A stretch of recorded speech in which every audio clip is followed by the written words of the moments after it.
Hi hello నమస్తే welcome to our channel news line Telugu. నేను మీ తన్వి. ఇవాళ మనం నల్గొండ జిల్లా నల్గొండ మండల్ మూషంపల్లి అన్న ఊరికైతే వచ్చినాము.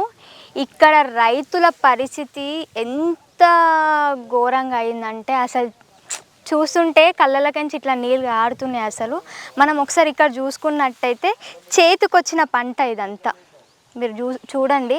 చేతికొచ్చిన పంట 2 నెలల నుంచి నీళ్లు లేక మొత్తం ఎండిపోయింది. అక్కడ మనం చూసుకున్నట్లయితే ఒక్కసారి అక్కడ చూసుకుందాము. పంట చేతికొచ్చిన తర్వాత నీళ్లు లేక ఎండిపోయిన తర్వాత ఆవులు బర్రెలు ఇవన్నీ మేస్తున్నాయి. ఇప్పుడు ఈ ల్యాండ్కి సంబంధించిన ఈ పంటకి సంబంధించిన రైతు నాతో పాటు ఉండు. అసలు ఈ పరిస్థితి ఎందుకు వచ్చింది, ఎన్ని నెలల నుంచి నీళ్లు లేవు, పంట చేతికి వచ్చిన తర్వాత చేయి జారిన తర్వాత ఈ రైతు ఆవేదన ఎట్లుంది ఏంది అని చెప్పేసి ఒకసారి రైతుతో మాట్లాడి తెలుసుకుందాం. మా పరిస్థితి నీళ్ళు లేక ఇట్లా అయిపోయింది. 10 ఎకరాల పొలం వెళ్ళిపోయినట్లు మొత్తం వడ్లైంది. 4 లక్షల రూపాయలు పెట్టుబడి పెట్టినాం. ఇలా మా భార్య మీద గాజులు బంగారం అంతా కుదరబెట్టి బోర్లు వేసినాం, పైప్ లైన్లు వేసిన, ఇవన్నీ ఏదో అయిపోయినా బాత్రూమ్ వేసినాను కూడా కర్రీకుండా పోయింది. 20 ఎకరాల పొలం ఈ విధంగా ఎండిపోయింది నీళ్ళు లేక. కాలువ నీళ్ళు కనీసం ఆనకాలంలో కాలువ నీళ్ళు ఇడిస్తే మాకు గ్రౌండ్ వాటర్ ఇట్లా ఫీల్ అయ్యేది కాదు. వర్షాలు సహకరించలేదు, కాలువ నీళ్ళు లేక ఈ విధంగా తయారైపోయినాం. ఇవాళ నేను 10 లక్షల అప్పు అయిపోయినా ఒక్క కారులోనే. 10 లక్షల అప్పు నేను ఏ విధంగా తీర్పాలో నాకు ఏం అర్థమవుతుంది. ఆత్మహత్య చేసుకోవడం తప్ప ఇది పరిస్థితి. నేను 30 ఏళ్ళు హైదరాబాద్లో ఉద్యోగం చేసి వ్యవసాయం చేసుకుందామని వచ్చిన భూమి ఉందని 4-5 ఏళ్ళ నుంచి మంచి ఒక్క రోజు కూడా ఒక్క బోర్ వేయలే, ఒక్క మోటార్ కాలలే. మంచిగా కరెంట్ ఉందని మంచి వ్యవసాయం డెవలప్ చేసిన. నాకు ఒక 20 ఎకరాల పొలం ఉంది. అంత వ్యవసాయాన్ని మంచిగా డెవలప్ చేసిన. నేను ఒక 50 మందికి రోజుకి 50 మందికి పని చెప్పెట్టే ఈ ఊళ్ళో. 50 మంది నాకన్నే పని చేసేది. 50 మంది రోజుకు 50 మందికి పని చేసేటట్టు నేను అట్లా కల్పించుకుని నాకు 20 ఎకరాలు ఉంటే ఇంకా 20 ఎకరాలు మౌతకు బట్టి తోట, పొలము, ట్రాక్టరు, మిషన్లు అన్నీ తెచ్చి నేను రోజుకు 10 మంది ఎంప్లాయీస్కి పని కల్పించిన. అటువంటి వాడిని ఇవాళ ఈ విధంగా అయిపోయినా నేను నీళ్ళు లేక. ఎన్ని నెలలైంది అంకుల్ ఈ పంట స్టార్ట్ చేసి? ఎప్పుడు స్టార్ట్ చేసి? ఇది మొన్న జనవరిలో నాటేసినాం. జనవరి నాటేసినాం. ఇప్పుడు ఇంకో 15 డేస్ అయితే కోసుకునే పొలం. ఈ విధంగా ఎంత లేదన్నా 10 lakhs వడ్లు అమ్ముకుంటే 10 lakhs వచ్చేది మేడం. అటువంటి పొలం నాశనం అయింది. 10 లక్షలు అప్పు అయిపోయింది. ఇక పశువులకు నన్ను మేపుకుంటుంది. అంటే ఇంతకు ముందు ఎట్లుండే అంకుల్ ఇక్కడ మొత్తం? నేను ఇంతకు ముందు 10-12 ఇయర్స్ నుంచి నీళ్ళు వచ్చేది మేడం.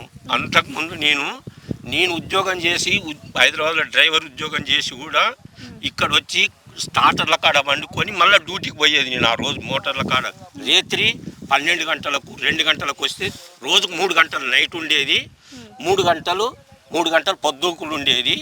3 గంటల తర్వాత 3 గంటలు ఈ విధంగా కరెంట్ ఉన్న రోజున మేము అవస్థ. నాకు 20 ఎకరాలు బత్తాయి తోట కూడా ఎండిపోయింది. ఆ రోజున 2 సార్లు ఎండబెట్టిన నీళ్ళు లేక. ఎన్ని సంవత్సరాల క్రితం ఇది మనకు ఎప్పుడు చంద్రబాబు రాజశేఖర రెడ్డి కన్నా ముందల హయాంలో 2 సార్లు బత్తాయి తోట అటువంటి తోట ఉన్నటువంటి తోటని 2 సార్లు నీళ్ళు లేక ఎండిపోయింది. ఆ పరిస్థితులు అప్పుడు నేను 50-60 బోర్ల వరకు వేసిన, 4-5 కిలోమీటర్ల పైపు లైన్లు వేసినాం. అయినా కూడా దక్కించుకోలేకపోయినాం. మళ్ళీ అదే పరిస్థితి మళ్ళీ ఇప్పుడు వచ్చి వస్తుంది. కనీసం మాకు సాగర్లో నీళ్లు కనీసం వానకాలం వల్ల కొన్ని రోజులు కాలువలు నడిపినా కూడా మాకు గ్రౌండ్ వాటర్ ఈ విధంగా ఫెయిల్ అయ్యేది కాదు. వర్షాలు అనేది ఒక్కొక్కసారి ఎవరికైనా అనుకూలించకపోతే కొన్ని ఏరియాల్లో పడదు. మనకు నదులు ఉన్నాయి, ప్రాజెక్టులు ఉన్నాయి, కాలువలకు నీళ్ళు ఇస్తే భూగర్భ జలాలు ఉంటాయి. మనకు కరెంట్ ఇచ్చుకుంటే ఆల్రెడీ మనకు ఈ రైతులు అంటే నేను ఒక ఎంప్లాయీగా ఊకే ఉద్యోగాలు లేవు. నా దగ్గర రోజుకి 10 మంది పని చేస్తారమ్మా. నేను ఉద్యోగం ఇచ్చినట్టే కదా. రోజుకు 1000 రూపాయలు. నా దగ్గర 1000 రూపాయలు పని చేసేటోళ్ళు 4 ఉన్నారు రోజు. ఒక డ్రైవరు, ఒక చైన్ నడిపేటోళ్ళు, ఒక బోర్వీల్ నడిపేటోళ్ళు, ఇంతమంది వాళ్ళందరికీ నేను నెలకు 15,000-20,000 రూపాయలు ఇస్తున్నా. నేను ఎంప్లాయీ ఇచ్చినట్టే కదా వాళ్ళకు. ఊకే ఉద్యోగం కావాలి అనేది మాట్లాడు. ఒక వ్యవసాయ రైతుకు మంచిగా అనుకూలంగా ఉంటే 50 మందికి రోజుకి 50 మందికి పని చూపెట్టేంత సత్తా ఉంటుంది. కానీ ఒక్క ఉద్యోగమే కావాలంటే ఎంత చదువుకున్నోనికైనా ఉద్యోగం. నా కొడుకు కూడా బీటెక్ చదివి మా నాయన మంచి వ్యవసాయం చేస్తున్నాడు, వాడు మంచి పైసలు పంపి త్యాగం చేసి ఇది పరిస్థితి.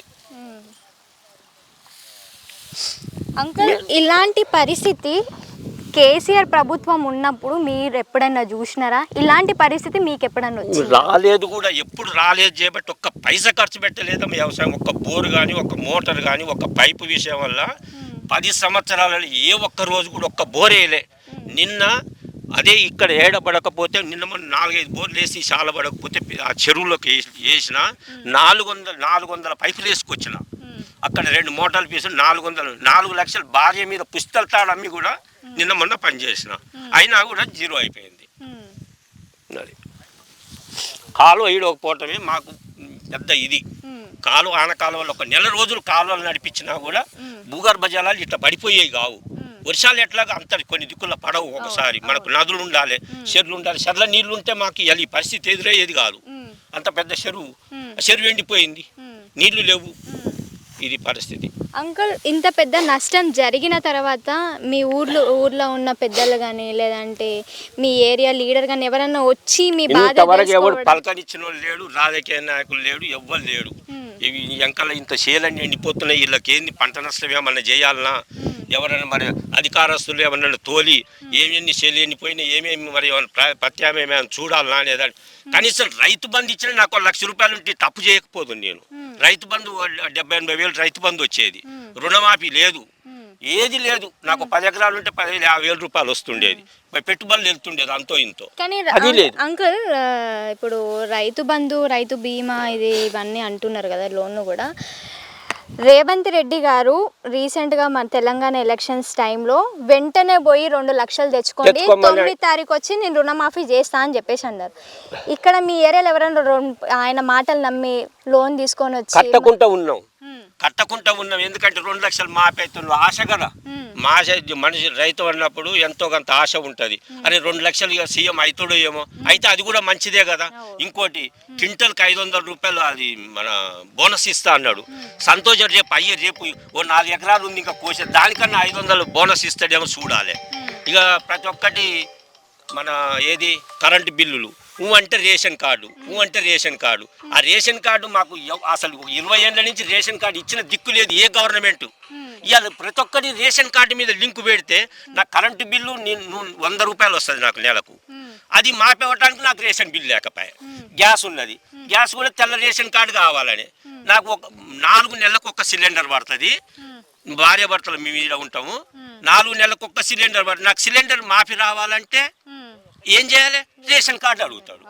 ఏ దానికి రేషన్ కార్డు 20 ఏళ్ళు అయింది రేషన్ కార్డు ఇయ్యక. రేషన్ కార్డుకి లింక్ పెట్టుకొని కూర్చొని నువ్వు ఏంది ఏం మాఫీ చేస్తాడు, ఎవరిని చేస్తాడు అన్నట్టు. అది కథ.